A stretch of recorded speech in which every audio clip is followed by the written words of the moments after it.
Cetak News kali ini akan bawain cerita tentang Benjamin Netanyahu yang punya ambisi kuat dengan memanfaatkan jabatannya sebagai Perdana Menteri Israel.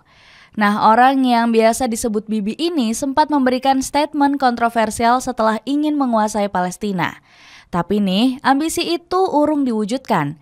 Baru-baru ini, Benjamin ditinggalkan para petinggi setianya karena sudah tidak sejalan. Dengerin ceritaku sampai selesai ya.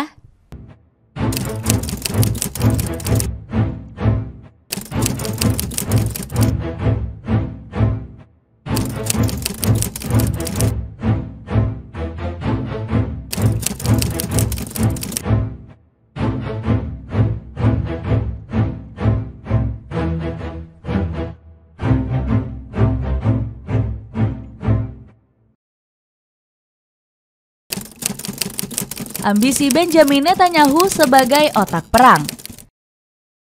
Benjamin Netanyahu punya ambisi besar sejak dirinya menjabat sebagai Perdana Menteri Israel. Jadi guys, Netanyahu ini punya beberapa tujuan yang menyimpang. Salah satu tujuannya yakni nggak ingin melihat negara Palestina bisa merdeka. Nah, omongan ini disampaikan oleh Netanyahu saat diwawancarai oleh awak media. Keputusan saya sudah didukung oleh mayoritas warga Israel. Kami tidak ingin melihat negara Palestina, ucapnya. Sontak ucapan dia ini langsung memantik protes dari banyak pihak. Netanyahu dituduh sudah melakukan genosida atau pembantaian terhadap suatu negara. Anehnya, Bibi langsung membalas tuduhan tersebut dengan penuh keheranan. Jadi Netanyahu berstatement kalau dunia ini sudah terbalik karena memprotes aksinya. Karena kalau dari pandangannya, dia ini justru sedang mengerem ancaman. Menurutnya, aksi kejam bakal datang apabila langkah memerangi Israel nggak dilakukan olehnya. Kami memerangi teroris dan kami memerangi kebohongan. Hari ini, sekali lagi kita melihat dunia yang terbalik, di mana Israel dituduh melakukan genosida pada saat negara tersebut sedang memerangi genosida. Wah, ngeri ya. Beberapa serangan sudah sempat dilancarkan oleh tentara Israel. Baru-baru ini sudah kita ketahui kalau Israel melakukan serangan di perbatasan Gaza. Kejamnya lagi, Palestina bukan merupakan satu-satunya negara yang diperangi oleh Israel. Saat ini mereka juga sedang panas-panasnya dengan Iran dan Lebanon. Mengorbankan negara sendiri. Demi mewujudkan ambisi besarnya tersebut, Benjamin Netanyahu secara nggak langsung mengorbankan Israel untuk menerima dampak dari keputusan yang dia buat. Gencar-gencarnya nih melancarkan peperangan. Alhasil, para warga sipil diminta untuk mendukung penuh rencana yang dirancang oleh Netanyahu. Salah satunya dengan mewajibkan para warga untuk melaksanakan wajib militer. Israel sendiri sudah mewajibkan masyarakat perempuan maupun laki-laki wajib militer sejak usia 18 tahun. Jadi nantinya laki-laki akan bertugas selama 3 tahun, sementara perempuan hanya akan menjalani tugas selama 2 tahun saja. Tentu saja ya, hal ini dilakukan agar kekuatan militer Israel ini selalu dalam kondisi siap untuk perang. Walau begitu, nggak semua warga lokal loh yang mau ikut wajib militer. Ternyata ada kok beberapa warga yang berani melakukan penolakan karena alasan kemanusiaan. Jadi guys, ada seorang perempuan bernama Sofia Or. Dia ini rela dipenjara karena menolak dinas militer. Sofia melakukan hal ini sebagai bentuk protes atas para petinggi yang dinilainya kejam. Saya siap untuk terus menanggung akibatnya dan duduk di penjara jika hal ini dapat mencegah terjadinya dehumanisasi secara diam-diam. Mereka adalah manusia, ucapnya. Aksi dari Sofia ini langsung mendapatkan banyak dukungan dari banyak pihak yang menggaungkan kedamaian. Di samping itu, Israel juga berpotensi akan mengorbankan keselamatan warganya. Dikhianati oleh orang terdekat. Gara-gara sering merugikan negara sendiri, Benjamin Netanyahu malah ditinggal oleh orang-orang kepercayaannya. Jadi guys, para petinggi Israel udah banyak yang mengundurkan diri loh sejak di era Bibi. Mundurnya para petinggi ini juga bukan tanpa alasan. Mereka berani mengambil keputusan ini karena gak srek lah dengan keputusan yang diambil oleh sang pemimpin. Di tahun 2023, Avi Maoz, selaku pemimpin Partai Noam, memutuskan mengundurkan diri dari jabatannya. Jadi Avi memilih mundur karena Netanyahu menolak idenya untuk membentuk identitas Yahudi. Kemudian di tahun yang sama ada Asaf Zalal yang ikut-ikutan mundur dari jabatannya sebagai Jenderal Kementerian Pendidikan Israel. Nah, si Asaf Zalal ini meninggalkan jabatannya karena nggak setuju dengan sistem perombakan yang dilakukan oleh Bibi. Lalu nih ya, di tahun 2024 ini banyak loh yang meninggalkan Benjamin Netanyahu.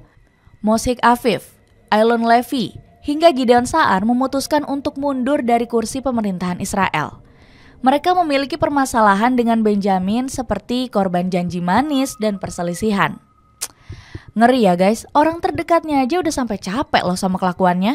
Dan ternyata ada lagi kabar terbaru di bulan Juni ini tahun 2024. Benny Gantz secara mengejutkan mengumumkan dirinya akan segera mundur sebagai Menteri Kabinet Perang Israel. Dia mundur karena Netanyahu menghalangi niat baiknya untuk meraih kedamaian. Netanyahu menghalangi kita untuk mencapai kemenangan sejati. Sedihnya lagi nih, bukan hanya orang terdekat saja meninggalkan Netanyahu. Beberapa pemimpin sekutu juga udah sering memberikan ultimatum. Joe Biden selaku Presiden Amerika Serikat mencoba merubah kebijakan terkait dukungan ke Israel. Biden bilang kebijakan Amerika Serikat bergantung pada perlindungan warga sipil dan pekerja di Gaza. Netanyahu langsung ketar-ketir setelah mendengar ucapan tersebut. Ya gimana enggak, Perdana Menteri Israel itu langsung mengambil keputusan untuk mempermudah bantuan datang ke Gaza. Israel akan mengizinkan pengiriman bantuan kemanusiaan sementara melalui pelabuhan Ashdod dan penyeberangan darat Erez, serta peningkatan pengiriman dari negara tetangga Yordania di penyeberangan Kerem Shalom. Padahal guys, dari 6 bulan yang lalu, wilayah yang disebutkan itu telah dikepung tentara Israel. Namun, sekarang Netanyahu udah membuka wilayah tersebut untuk pengiriman bantuan. Dan ternyata nggak hanya Biden, Donald Trump juga ikut bersikap kritis sejak gak lagi menjabat sebagai presiden. Trump menyayangkan serangan Israel yang dilakukan ke tanah Rafah. Serangan itu seharusnya tidak pernah terjadi. Gagalnya ambisi dan diprediksi akan hancur. Ambisi Israel secara perlahan gagal karena beberapa keputusan blunder Benjamin Netanyahu. Baru-baru ini Israel mendapatkan serangan balasan dari kelompok Hizbullah Lebanon. Serangan ini berdampak dengan padamnya listrik di sekitar pemukiman warga. Seandainya terus berlangsung, perang ini dinilai akan sanggup memberikan bencana ke kota Tel Aviv. Nah, serangan balasan ini dikarenakan Israel sering kali melakukan serangan salah sasaran. Mereka sering menyerang wilayah yang ditinggali oleh warga sipil. Bahkan nih ya, Tel Aviv selaku komandan divisi Gaza tentara Israel sampai mundur juga loh guys. Dirinya merasa bersalah karena nggak bisa melindungi warga sipil dari serangan Israel. Setiap orang harus mengambil tanggung jawab masing-masing dan sayalah yang memimpin divisi 143. Dan ternyata guys, kehancuran Benjamin Netanyahu sudah diprediksi. Benjamin telah mengusulkan rancangan undang-undang yang dinilai melemahkan Mahkamah Agung. Ran Porat selaku dosen analisis dari Australia mengatakan rakyat Israel pun gak setuju dengan usulan tersebut. Dirinya menilai itu awal dari kehancuran Israel. Itu bisa menjadi salah satu alasan mengapa musuh memilih waktu yang tepat untuk menyerang. Karena yakin Israel akan segera runtuh. Selain itu, Yon Mahmudi selaku pengamat studi Timur Tengah dari Universitas Indonesia juga ikut berkomentar. Yon menganggap serangan balik akan berdampak fatal bagi Benjamin. Pasalnya, Benjamin akan dinilai gagal melindungi keselamatan rakyatnya sendiri. Saya prediksi Netanyahu akan tumbang karena ambisi perangnya yang tidak sepenuhnya didukung rakyatnya. Jadi, itulah guys cerita tentang gagalnya ambisi besar Benjamin Netanyahu. Gimana menurut kalian setelah mendengar ceritaku? Ada komentar?